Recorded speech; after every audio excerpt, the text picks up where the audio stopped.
জুইয়াত খেৰৰ মেজিত অচিনাক্ত দুৰ্বৃত্তৰ অগ্নিসংযোগ।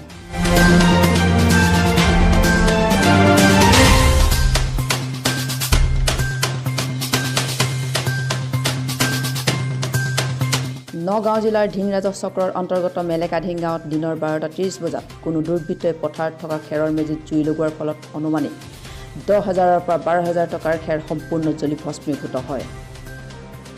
প্ৰাপ্ত তথ্য মতে চাংচেৰ আলী নামৰ খেতিয়কজনৰ প্ৰায় 3 বিঘা মাটিৰ খেৰত জুই লগা দেখা পাই একাংশ স্থানীয় লোকে জুই নিৰ্বাপন কৰিবলৈ চেষ্টা চলাই যদিও জুই নুমাবলৈ ব্যৰ্থ হয়।